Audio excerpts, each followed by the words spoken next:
GhostTube is considered one of the most widely used paranormal apps in the world, but its creators prefer not to call it a ghost hunting app. They prefer to call it a serious investigative tool, not for entertainment. So I treated it like one.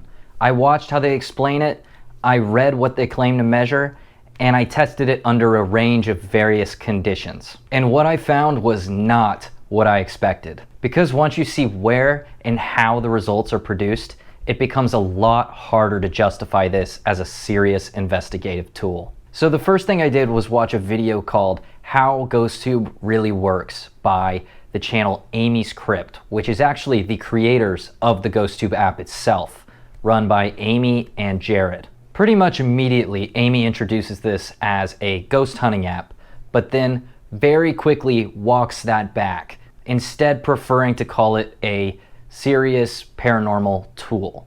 And that difference might seem minor at first, but it is critical. There's no CGI, 3D transparent men that walk around in the app. It's very much there's no fake, radars in the bottom. It's very much a tool that's just using the raw sensors in your device. Entertainment apps like Ghost Radar, for example, have a lot more leeway when it comes to their content. They're allowed to be more suggestive and bold and brash with what they're doing.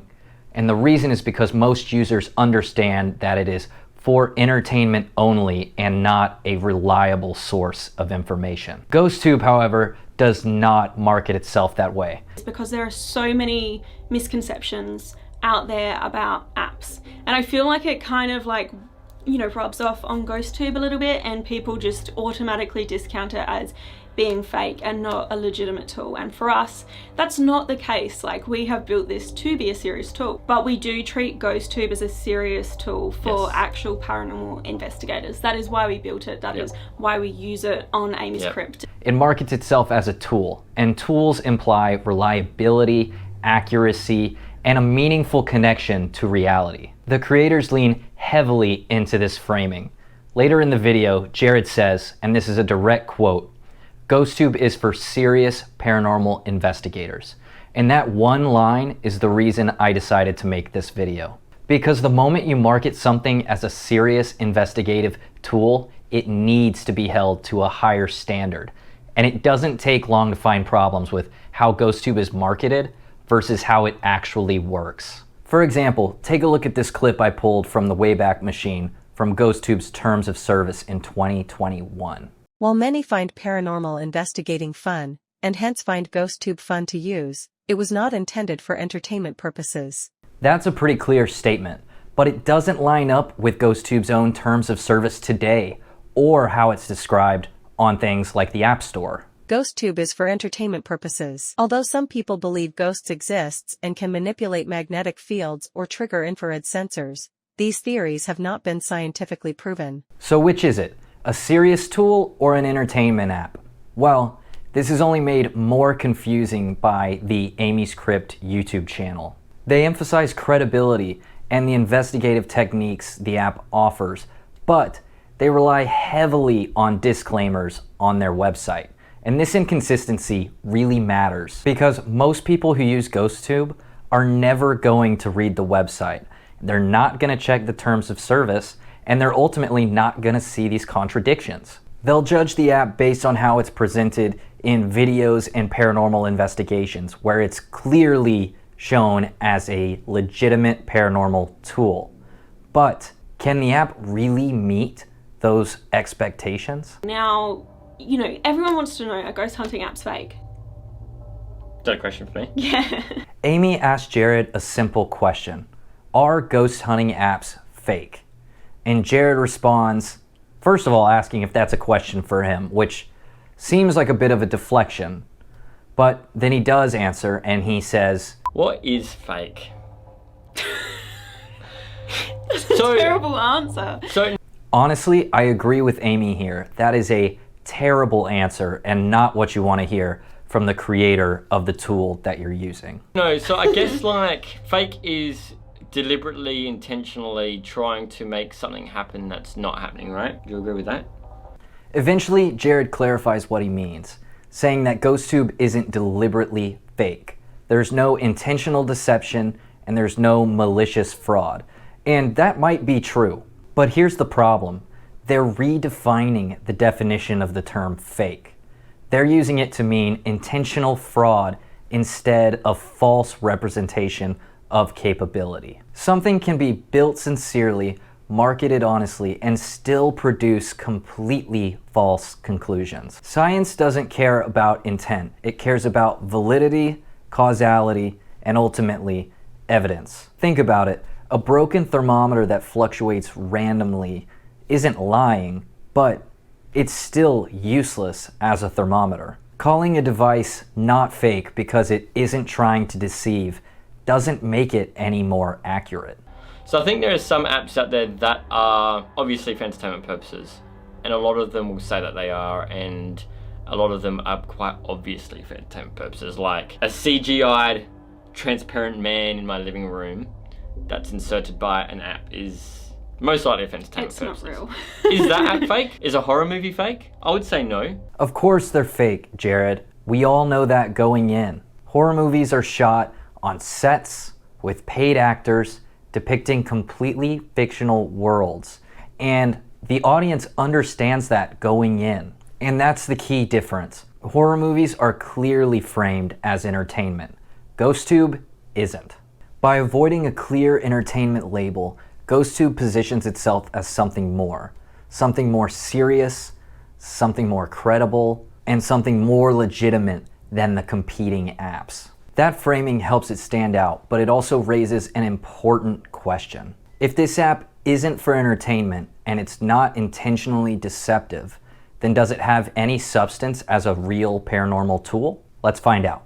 Look, I think GhostTube, with that, we don't promise you ghosts, everything that GhostTube's based on is theoretical, based on theories that exist that we didn't invent ourselves. The theory that spirits can manipulate electromagnetic fields. According to the creators, GhostTube is based on a specific paranormal theory, the theory that spirits can manipulate magnetic fields. They say that GhostTube is a way to test that idea, and if all it did was measure magnetic field strength, I'd be a lot more inclined to agree with them on this. But there are fundamental issues that make GhostTube not just unable to test the theory of magnetic fields, but to test any theory, really. Because in order to test a theory, you need a few basic things. You need controlled inputs, a way to measure the outputs, and the ability to separate signal from noise. GhostTube doesn't provide any of that. There's no way to export raw magnetometer data. There's no way to log readings over time. And ultimately, there's no way to rule out the hundreds of environmental factors that can affect the magnetometer. And on top of all of that, the app is closed source, which means there's no way to know how that magnetometer data is being transformed or reused somewhere else in the app. In my opinion, that's not testing a theory. That's just observing a black box. Great for people that are skeptics that are trying to debunk, or debunkers that are trying to disprove the theories. I cannot disagree more with that. Debunking requires understanding how the results are produced. And since we can't see inside the system, we really can't rule out anything. And without that, debunking becomes impossible. All right, my favorite and one I want to start with is the Magnetometer. So you guys can find this on our GhostTube app, which is our original GhostTube app. Alright guys, so the Magnetometer on our GhostTube app is basically testing the thought that ghosts or spirits can manipulate electromagnetic fields. So if the magnetometer really is the core sensor behind GhostTube's claims, then we need to take a much deeper look at it to understand what it can and can't tell us. Every modern smartphone has a built-in magnetometer, and it has one simple job: to tell you which direction is north. That's it. And it turns out that simplicity causes some problems. Phone magnetometers are extremely sensitive, far more sensitive than people realize.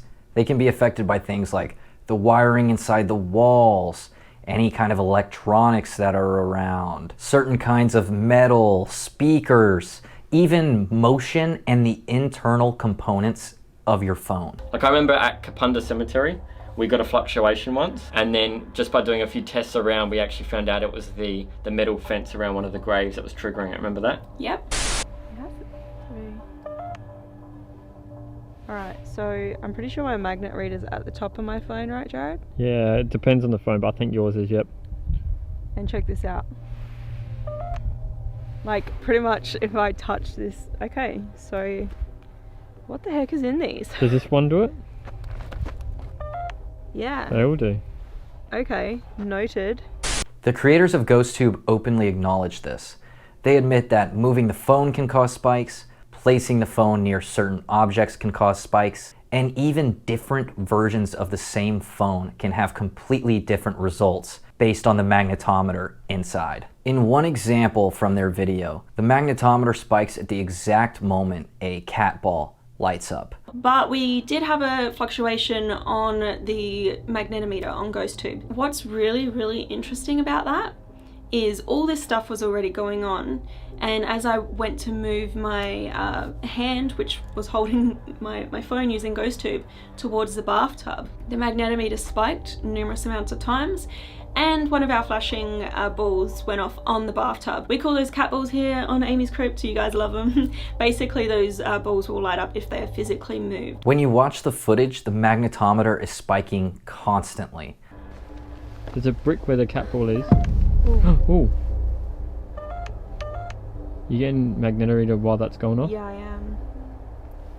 Ball is. Ooh. Ooh. Ball is. Ooh. Ooh.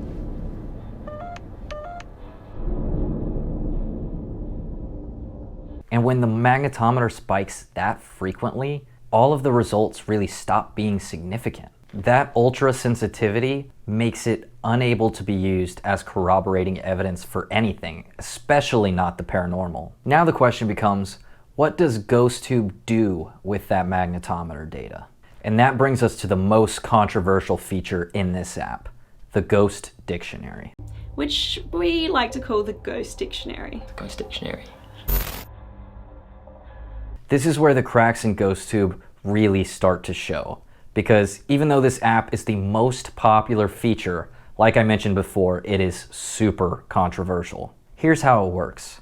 GhostTube has a list of pre-populated words and phrases, over 1,000 of them, and each one is assigned a number. Words are selected by taking the phone's magnetometer readings and transforming them into a single numerical value.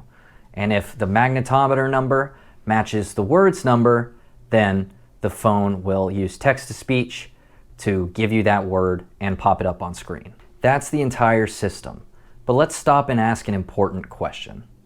Does that make any sense? Because if we say that ghosts are in fact real, and they do have the ability to manipulate magnetic fields, then for this system to work, a ghost would also need to know that the dictionary exists, what words are mapped to what numerical values, and precisely manipulate magnetic fields to hit those values. Every rule of communication here is invented by the GhostTube developers, not by the spirits. The word matching system isn't a part of any paranormal theory, and it's not a natural extension of the magnetometer idea.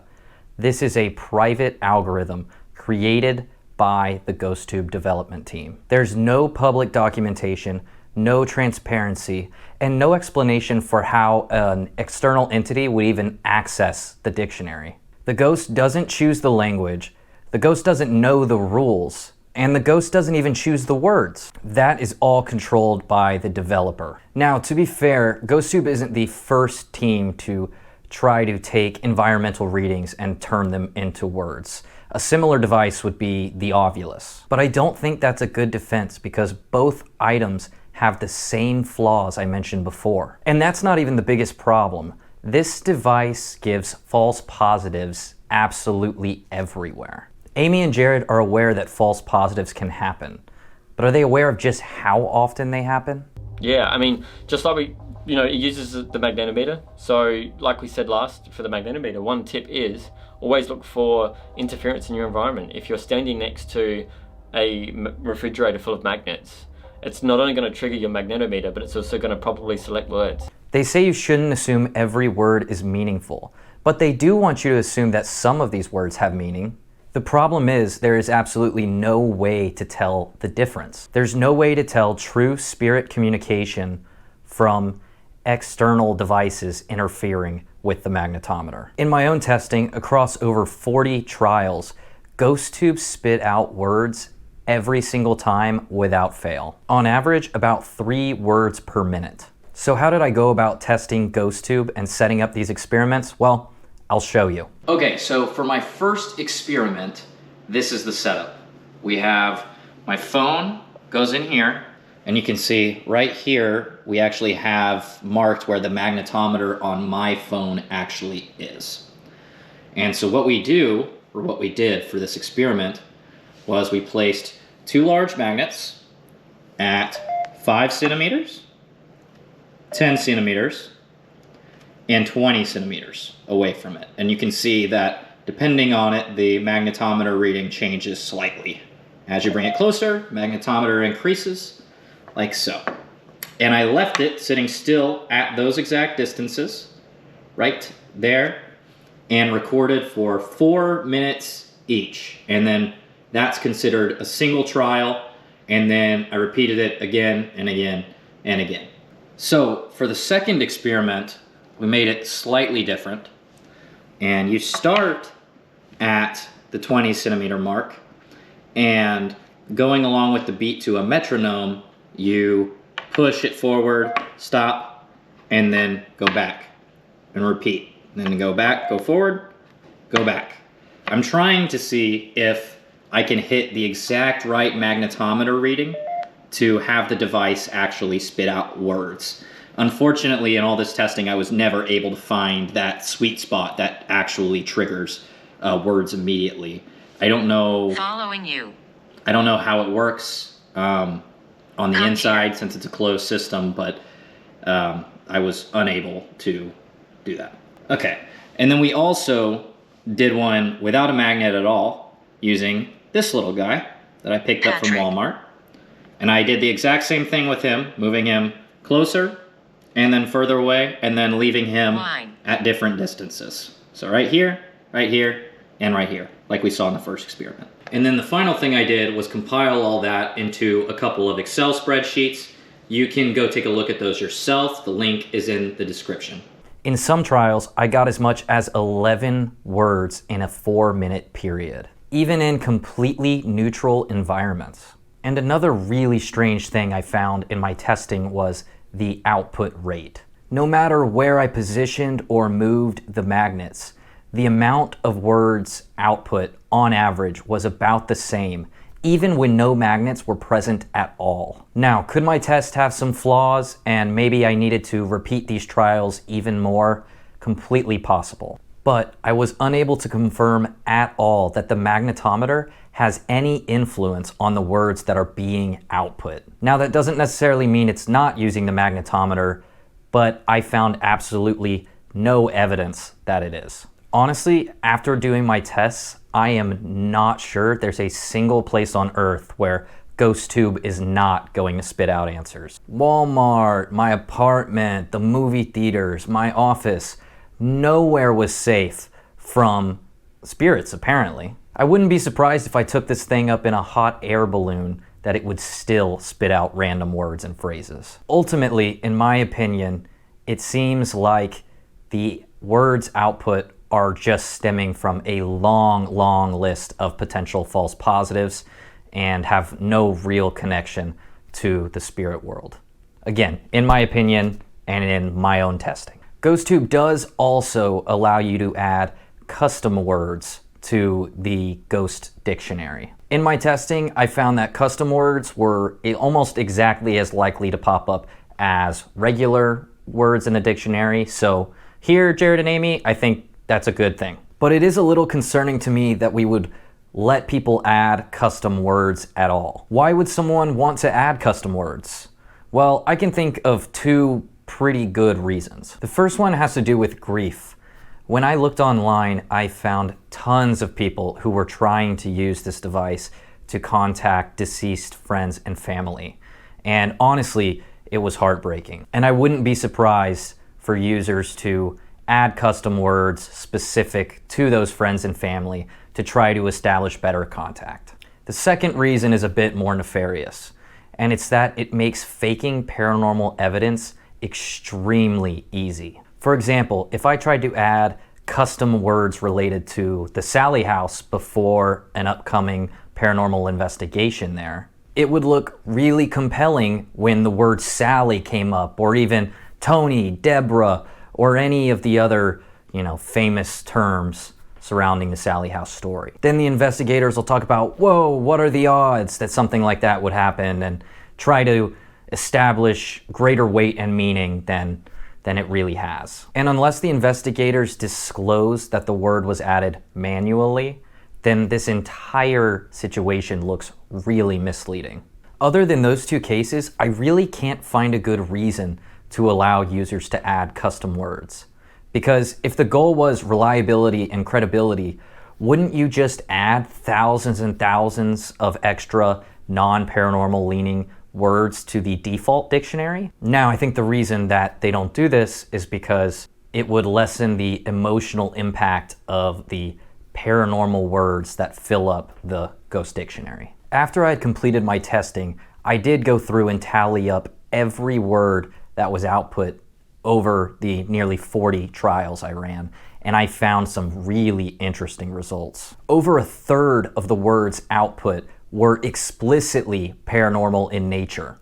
And when you include the phrases that aren't explicitly paranormal but imply intent or communication or presence, that number jumps up to over 50% of the words. Which means the app isn't just producing random words, it's producing words that are already primed to feel meaningful in the types of locations people use this equipment. And when you generate words frequently enough in places that have lots of death, danger, or history, eventually something is going to feel relevant. You can see this firsthand in the creator's own video. To support the claims about GhostTube's authenticity, the creators often point to words that sound relevant in specific locations. Murdered.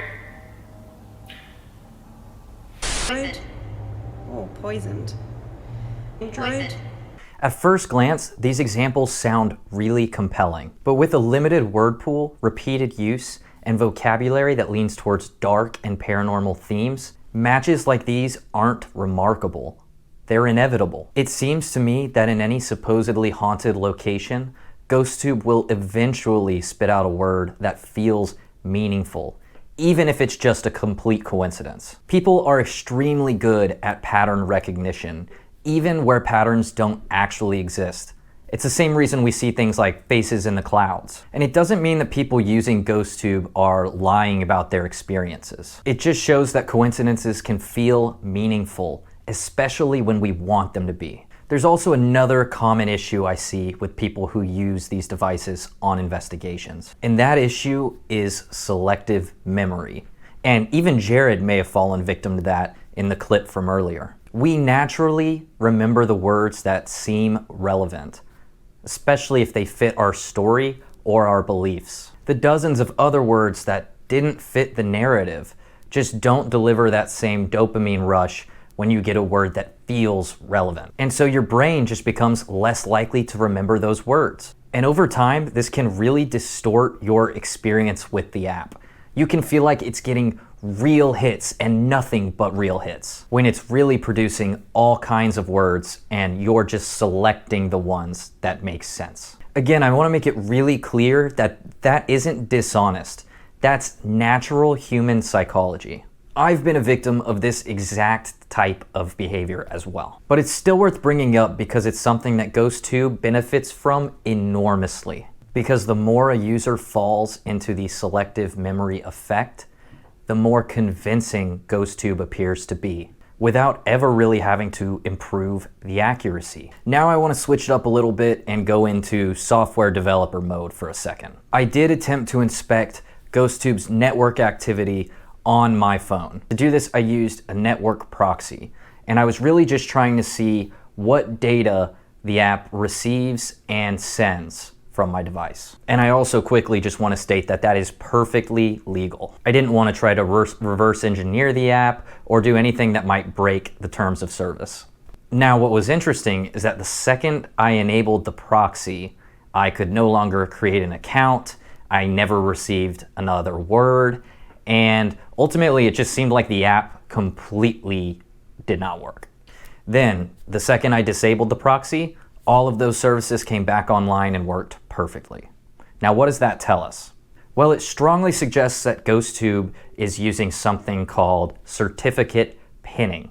And certificate pinning is basically just a way to block and hide network traffic. And I want to make it very clear that this is actually pretty commonplace for a lot of apps, but in this case, it hides a lot of the information we need in order to make decisions about the authenticity of this application. GhostTube's internal behavior cannot be independently verified in any way that's legal. No one outside of the development team can confirm what data is being sent to servers, what processing happens remotely, and whether key features rely on server-side logic. And again, for an app marketed as a serious investigation tool, that lack of verification really matters. I'm not saying here that GhostTube is out and out fake, but it is absolutely misleading and, in my opinion, not suitable for a serious investigative tool. GhostTube doesn't detect ghosts, at least in my experience. It detects random noise, environment fluctuations, and coincidence. And then it relies on human pattern making to turn that noise into something that feels meaningful. I think the GhostTube developers need to do a better job of deciding whether their app is for entertainment or for serious investigation. Because when an app blurs that line, the responsibility to be clear isn't optional. It's essential. Thank you so much for watching. If you enjoyed the video, be sure to like and subscribe, and I will see you guys in the next one.